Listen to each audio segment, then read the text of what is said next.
because he can't. Oh, big right hand by Mielnicki, and down goes Lopez. There's shooting out with and that right hand coming right over the top. What that was is Mielnicki rolled. He rolled from his left under the jab to his right and came out. See, that's not an easy thing to do. He did do it in that first fight. You had a replay of that, and here's a little slip and go. Not going hog wild here. He's turning up the speed, but he's staying under control. He's throwing good combinations to the body and to the head. Lead hook before. This is not going to last. Able to mix it up, and Lopez is hurt, wilting against the ropes into the corner, and now he's trapped. Mielnicki with a chopping right hand again. Yeah, he's has his man hurt. Another right hand lands. Ooh, boy, that's now to the beautiful. Body, hooks to the head in a beautiful combination, and it's over. That's it. That's how you finish it. Oh, the referee stopped that. Gerald White. Hello, everyone, and welcome to another very, very special edition of Sessa's Corner. And today, we emanate from the incredible Excel Sports Fitness Gym in Fairfield, New Jersey. And this week, my very, very special guest, let me tell you, he is without question the hottest prospect and the hottest sensation in boxing today. The one and only 18 years old, Mr. White Magic himself, Vito Mielnicki Jr. Vito, welcome to Sessa's Corner. Thank you so very much for your time this morning. I know you're a busy man. You got lots of training ahead of you, and we won't keep you too long. Just wanted to take the opportunity to sit down with you, kind of talk about this incredible start to your pro career. You had an incredible amateur career, which we're going to touch on momentarily. And here you are, a little over 2 years, almost 2 years actually, into your pro career. 8-0, ladies and gentlemen, 5 knockouts. Your most recent victory, your very last fight, February 27th, against Lopez, and big victory there. I believe it was a third round TKO. I mean, you've been absolutely dominant, and I mean, to kind of start there and then kind of maybe work our way back a little bit and then move on from there. And I tell you, I mean, what would you say about your pro career so far? Yeah, I mean, well, first of all, I want to say thank you for having me on the show. Well, it's my pleasure. And started my career, obviously, my pro debut was at the Prudential Center in North New Jersey. We had a great showing in terms of fans. We packed the house, got Sports Center top 10 with the first round knockout. And just to start my career off on that big of a stage, it was obviously a great jump start to what is going to be a long journey. But after that fight, I signed with Al Heyman, Premier Boxing Champions, and ever since then, they've been putting me on the biggest platforms. I've been on 2 pay-per-view cards, on Fox, FS1, all my fights. And I can't thank Al Heyman enough for what he's done for me and my team, and what he's done thus far at this part of my career. And this is just the beginning of, like you said, is going to be a long journey and a very triumphant journey, as I suspect, based on what we've seen thus far. Needless to say, folks, you don't want to get into you don't want to get on Vito's bad side. Let me tell you, he's got an exchange. You just saw at the top of the show a clip of his very last fight. So trust me, you don't want to get on Vito's bad side by any means. And but to kind of take us back a little bit, kind of how you kind of got started with the world of I should say the art of fighting, the art of boxing, and so forth. From what I understand, your story begins back at the age of 7 at in of course the famous city of Newark, specifically the Jamar Carter Gym, which I understand was in a basement of a church, and so kind of tell us about how that all kind of began for you. Yeah, so I mean, growing up, I've always been an athlete. I always liked playing sports, and at 7 years old, I was watching TV. And Shea Mosley versus Floyd Mayweather was on.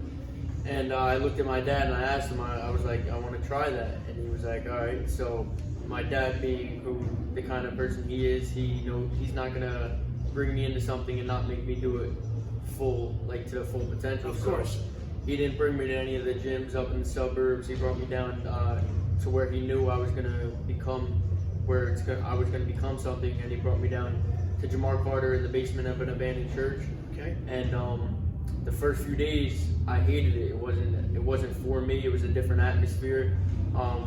And like a kid growing up at 7 years old, growing up in the suburbs, you're not in that kind of setting as much as others are. And being in that atmosphere was different. But as the days went on, it was like the third, fourth, fifth day.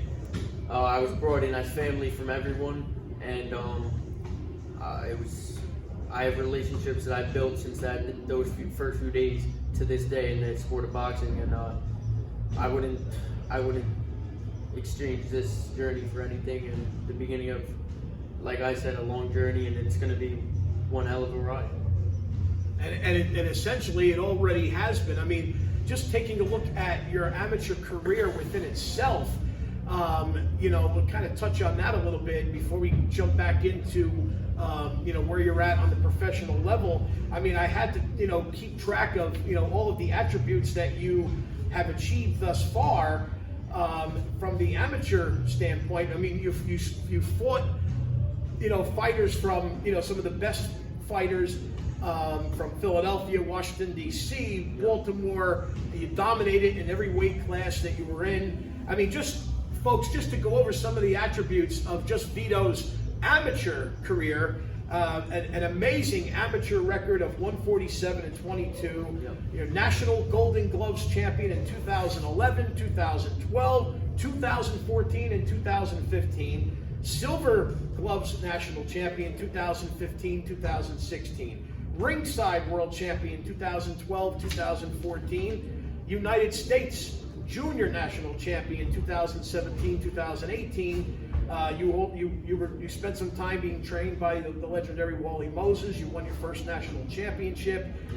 Then, of course, you were being trained by Hall of Famers Virgil Hill and James Buddy McGirt. Yes, sir. Tell us a little bit about the experience of being under the tutelage of those two legendary Hall of Famers. Yeah, I mean, obviously, just being in a room with guys like that, you just gain knowledge just from what they have to say, and from what they've taught me in the past. I'll take all that, and just throughout my career, there's little things that they've shown me within my training, or just certain things that when you're in the ring, just thinking how you're going to throw a certain punch. I mean, you take all that and you run with it. Really, just everything Absolutely. that they have to give, and everything they would have to tell you throughout the years that I've trained with them. I can only imagine, the stories you could tell about your time with them. I mean, not everybody gets the opportunity to train, with, legends like that, especially Hall of Famers, and so God bless you, God bless them for taking you under, for them to take you under their wing like they did, and to give you the the knowledge and the feedback that they gave you, and obviously everything that you have been doing with regards to your career, everything seems to be falling into place. I mean, and you also traveled, all over the country, and all over the world, actually. You fought in Canada, Serbia, Spain, England, Puerto Rico. In fact, you have you compiled an incredible international record of 10-2, and then in 2015 you captured the Quebec Cup. Tell us a little bit about that experience of fighting all over the world. Yeah, I mean, just everything in this sport, I think, has to do with gaining experience and going overseas and going to all these different countries. A lot of places, there's a lot of different styles, and you learn how to compete with those different styles. Like the European style, it's very like straight punching in European styles, and just all around the world, there's all different kinds of fighters, kinds of styles, and like I said, gaining experience in this sport is a major key to being successful. And I mean, being able to have that kind of amateur pedigree and all that that experience throughout my 10 years or whatever it was in the amateurs, I'll take all that experience and use it in the pros. And you already are, obviously, again, with that incredible pro record already of 8-0, again with the 5 knockouts. Now, speaking of that, so your tremendous success in the amateur ranks, as we have chronicled over the last couple minutes here. you turned pro at the age of 17. What was the factor, the final deciding factor that made you decide to turn pro when you did? Yeah, so actually it was in one of my fights overseas in Spain. My last amateur fight was actually in Spain, and I fought probably one of my best amateur fights, I would say, and dominated. In the fight wasn't even really close, and in the amateurs, it's very obviously in all sports it's a lot of politics, but the judges, I was obviously fighting a kid from Spain in Spain, and they took the fight from me, and at that point it was happening a lot not just to me, but to a lot of amateurs, getting the fight taken from you for even though you won the fight. And at that point, my family and the rest of my team, we came together and we decided, obviously we had a platform in Newark, New Jersey at the Prudential Center, with the company that we were doing that fight with at the Prudential Center, and we decided, look, we have a great platform, might as well use it, and we took that platform and it skyrocketed, and obviously it's got me to this point without Heyman, and I'm one of the top rising prospects in the game right now. Absolutely, if not the top, as far as I'm concerned, no question about that. And let's talk a little bit more about that professional debut. Again, basically home sweet home in Newark's Prudential Center, a tremendous venue. So many great events have been held at that facility, and we're talking now July 13th, 2019, right in the middle of the summer, and you make your professional debut, and of course you knock out your opponent in the first 76 seconds of the first round. I mean, you can't really have a more auspicious debut, more dominating debut than that. But what was going through your mind that day leading up to the fight that night, your debut? Yeah, I mean, it was just everything, all the work that I've done my whole life, and that's what goes through your mind hours before the fight, and obviously going into the ring, just knowing you put in the work, you dedicated your whole life to this sport, and it's all just going to pay off. If you don't cut any corners, you go into the ring confident and knowing that you did everything that you can in the weeks prior and years prior to get you to where you want to be. And really, a lot of people were asking me, were you nervous just because of how many people were there? But I've always been the type that just absorbs everything like a sponge and just to rise to the occasion. And I think that's what it comes down to in the end when you want to become great. Absolutely. Well, I mean, you certainly didn't appear to be nervous in the ring that night, so I certainly believe you when you say that you really weren't nervous, as most people, of course, would just assume that you would have been. Yeah. Again, granted, it was your professional debut, but I think the evidence speaks for itself. I mean, you came out, guns a-blazing, and, again, scoring that knockout in the first 76 seconds, again, without question, that speaks for itself. Yeah. And again, you've gone on to, as I've said, this 8-0 record, 5 knockouts. I mean, just an incredibly impressive beginning to your pro career. And I mean, again, in terms of your fights you've had since, after that fight, September 20th, 2019, you knocked out Caleb Bailey. This was in Midland, Texas, I understand. Then you went and fought again November 23rd, 2019. You were on the undercard of the Deontay Wilder-Luis Ortiz world title rematch that night, one of the pay-per-views you mentioned before. And of course, that was held at the legendary MGM Grand in Las Vegas. And that night you beat Marklin Bally in 2 rounds, second round. And there, you continued to go from there. January 18, 2020, of course, still before COVID hits the fan. This particular night, you faced Preston Wilson. You were taken to the distance, but you won by unanimous decision. And, we'll stop there for a minute now. So, a couple of dominating fights before that. This fight here, your 4th professional fight.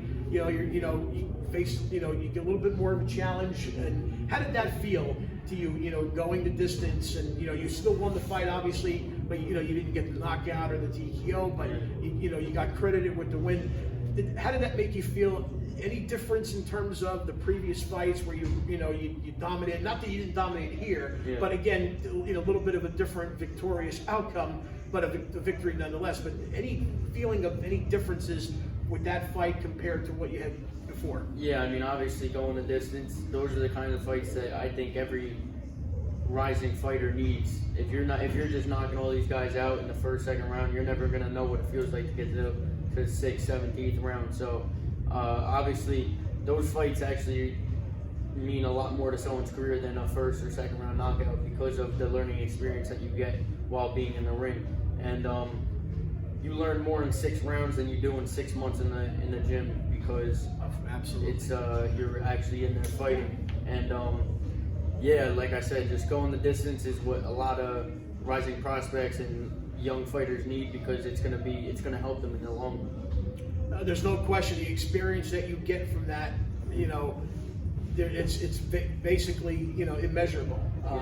So I couldn't agree with you more. I mean, you have to be pushed to the limit, and the experience you get from getting taken to the limit and getting challenged only is going to make you stronger and better as you move forward. And of course, that's exactly what happened. So now, talk about the second pay-per-view, February 22nd, 2020. You're on the undercard of the Deontay Wilder Tyson Fury rematch, and that night you dominated Corey Champion again in Las Vegas. Yeah. And the old expression, what happens in Vegas stays in Vegas, but not in your case, Vito, because your fights in Vegas and everything obviously have captivated the world here. Yeah. And you of course with your roots, Nutley Belleville roots, and now of course you've been in West Essex area for quite some time, and so you have a lot of roots again throughout all of North Jersey, Essex County, and so you got so many friends and family, watching you, following you, pulling for you, rooting for you. It's, I mean, an incredible feeling, I'm sure, nonetheless, to have all of that support behind you, right? Sure. Yeah, absolutely. We actually came out with a sweatshirt. It says "Just a Kid from Roseland," and that's obviously where I'm from, Roseland, New Jersey. And at the end of the day, I'm a kid, just a kid from Roseland, and a lot of kids now look up to me because of what I'm doing, and I want to create a path and just show kids from a small town where I'm from, Roseland, that getting to that next level and getting to doing what you want and accomplishing goals that you've set since a kid, it's all possible if you work hard and put your mind to it. And obviously it's not easy, it's not for everyone. Obviously the sport of boxing isn't for everyone, but not even just boxing, it could be baseball, it could be being a carpenter, being an engineer, just putting your mind to it, putting in the time, putting in the effort, all the countless hours and the preparation, it'll all come to form, and all the hard work, it'll take care of itself. So just put your mind to something, and having the support that I have from the whole Jersey area and just the whole Essex County, everywhere in Jersey, it's just another reason why I push myself each and every day in the gym. Absolutely. And just to finish up a little bit on, a couple of the other fights you had, August 8th, 2020, you fought, it was your first PBC fight night, from what I understand, in LA. You were in Los Angeles. You scored a second round TKO against Chris Rollins. December 5th, 2020, we're obviously now in Christmas season, and you a 6-round unanimous decision win over Stephen Pulane that night. And then, of course, again, as we saw again at the top of the show, your very last fight, again, February 27th of this year, 2021, you kicked off 2021 in style again with that victory over Lopez and everything. So you're off and running and picking up in 2021 right where you left off, and with that said, now the stage is set. It was just recently announced your next fight is coming up on Saturday, April the 17th. It's going to be live on Fox. You're going to be taking on James Martin. Tell me your thoughts about your upcoming fight on April 17th. Yeah, James Martin, he's a very tough a guy from Philly, and he's been in the amateurs, he's been in tough in the pros. He's never been stopped, he's never been knocked out, and I know what I'm going in there, who I'm going in there with, and what he's capable of doing. And it's definitely my toughest opponent to date, I believe. And I'm ready for it. We're ready, we're working hard, and we're doing everything in our power to be the first guy to stop James Martin. Boy, oh boy, that definitely sets the stage right there, folks. The showdown in LA, Saturday, April 17th, live on Fox. Vito Mielnicki Jr. in his next professional fight, taking on the tough man from Philly, from the city of brotherly love, James Martin. What a battle that is definitely going to be. A matchup of epic proportions, as I like to say. And needless to say, you know, we will be watching, and the world will be watching that night for sure. And we wish you the very best of luck with that fight. Now, in terms of, obviously you're getting ready for this fight. A lot of training involved, obviously, with boxing. It's an ongoing process. Take us through, generally, the basics of your training regimen, if you could. Yeah, really it's a whole 7 days a week kind of preparation. Even though Sunday is usually a fighter's off day, but even on Sundays you're going to recovery sessions, you're going to cryotherapy, massages. Just every day consists of just your dedication to boxing and to the sport. And Monday through Saturday, you're really just putting your body just through hell, because you're getting your body ready for war. And at the end of the day, you gotta prepare for that. And, absolutely. Prepare for the worst, because at the end of the day, that's what it comes down to. When you get in the ring, anything happens in the ring, and the truth will come out in the ring. So if you're not putting in the work weeks prior, the results are going to show in the ring. Absolutely. I couldn't have said it any better, folks. You heard what Vito just said there. The truth will always come out in the ring.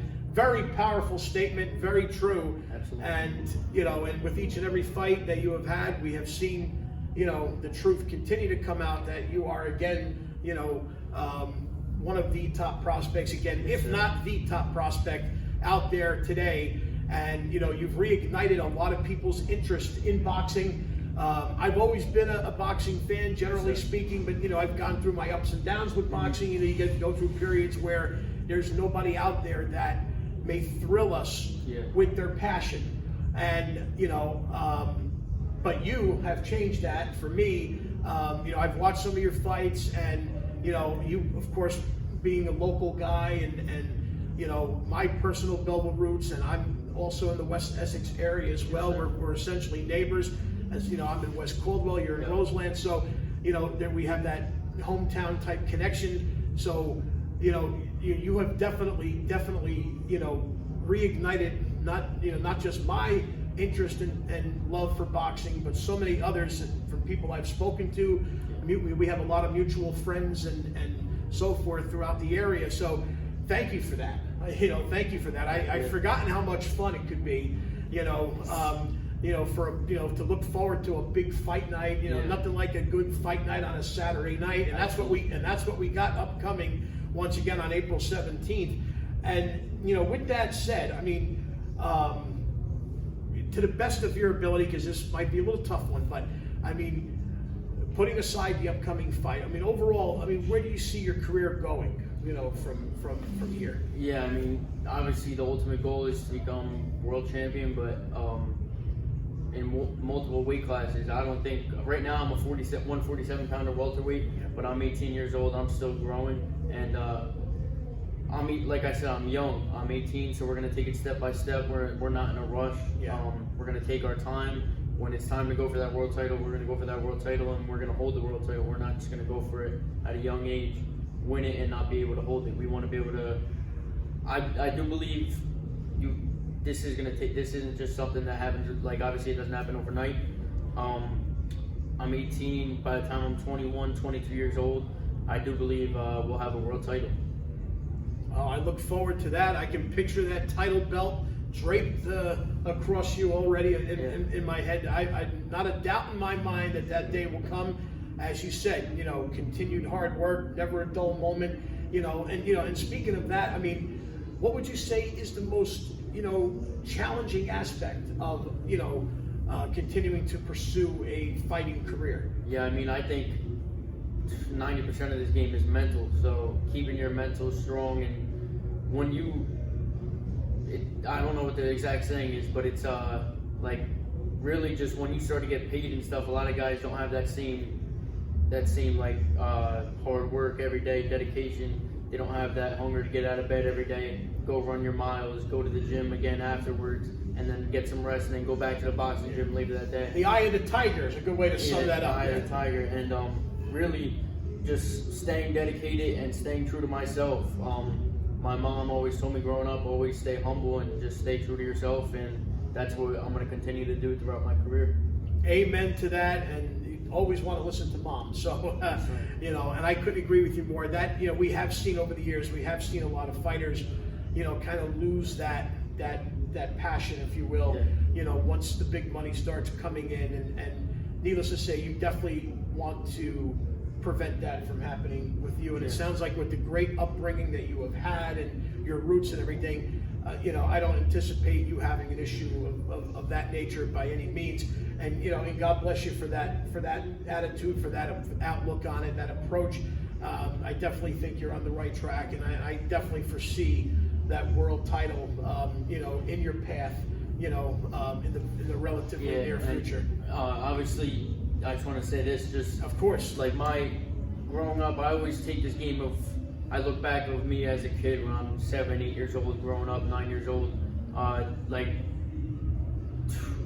The passion for the game that I have is just, it's not like I don't do this just because I don't look at it because the money, because of getting paid. I look at this because of my passion and my love for the game, and just my goals that I've had since a kid, and that those goals are something that I won't let no one stop me from getting to. So my passion for the game it has nothing to do with the money. For me, it's getting my hand raised at the end of each fight and getting that world title, bringing it back to Jersey, and going in multiple weight classes and getting those titles. So that's my passion. I love it. I absolutely love it. That's great. Gives me chills, and to hear you say that, it's very inspiring, very motivating to say the least. And and again, God bless you for that. And that's what it's supposed to all be about, folks. That passion. And Vito, you definitely have that, and along with the skills and the intestinal fortitude, no question about it. And with that said, I mean, overall, to kind of encompass, so what makes Vito Mielnicki Jr. tick overall? Yeah, I mean, really, I think it's my passion, my love, my passion, my hard work, my mental, just my team around me, just really everything coming into one. But really, I think it's my passion and love for the game, not just because of all the things that come with it in terms of the fame, the money, all that. Really just me still having that mindset of when I'm growing up, and those ultimate goals that I have, that I've had set since I was a kid. And really just no one's getting in my way of stopping me to get to where I want to be, really. Oh, I couldn't have said it any better. Folks, I mean, you heard him, okay? He's dominant, he's powerful, he's determined, he's passionate, but he's also humble, and he, more than anything, he is ready. He is absolutely ready for the next step of his ongoing successful journey. And again, that all roads now lead to Los Angeles, Saturday, April 17th. James Martin, waiting in the wings. Your next opponent, again, live on Fox that night. Looking forward to it. It's going to be a great night, no question about it. And just to kind of round this out and kind of a little bit more on a personal level, if you will, as we want to get to know Vito Mielnicki Jr. a little bit beyond the passion for boxing, which is so inspiring within itself. But just a couple of little tidbits, and speaking of your love for boxing, your favorite all-time boxer, if you have. Definitely Roberto Duran. He was obviously a hand of stone. He punches really Absolutely. hard. I'm a huge fan of Canelo Alvarez, Floyd Mayweather.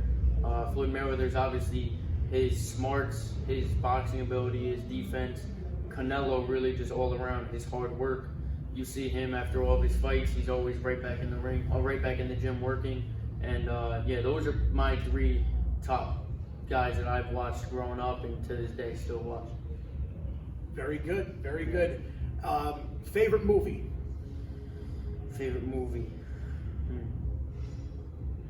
It's this movie called Mowgli. It's like about this kid, he's raised by wolves, and they brought him into the pack. I've heard of it. Yeah, so that's probably my favorite movie. Good, good. Yeah. Favorite hobby outside of boxing? Not that you have much time outside of boxing to begin with, it sounds like, but is there a favorite hobby outside of boxing for you? Yeah, hanging out with my family, playing basketball. Like I said, I'm an athlete. I like to play basketball. I love watching football, throwing the football around, just being outside and being active.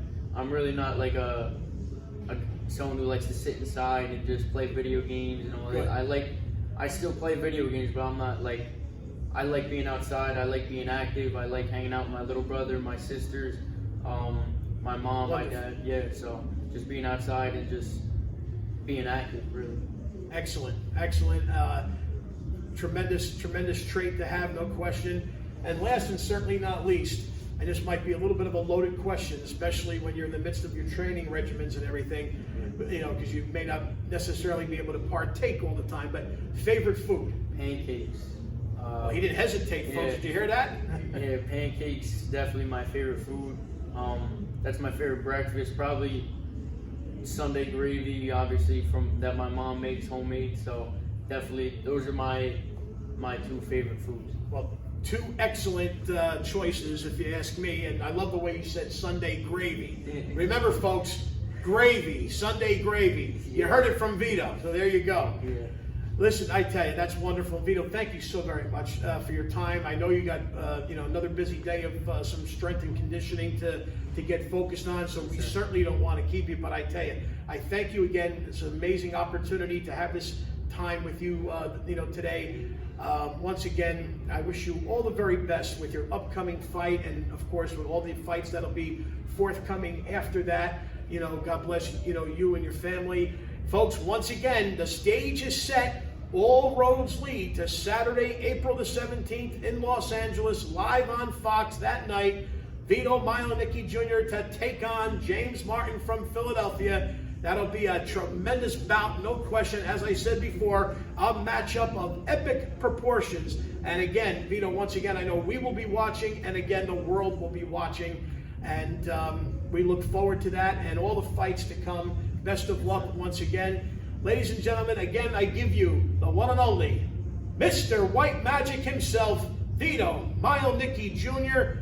Folks, thank you so much for your continued support of Sessa's Corner. Once again, please, if you have not already done so, subscribe to my YouTube channel under Anthony M. Sessa.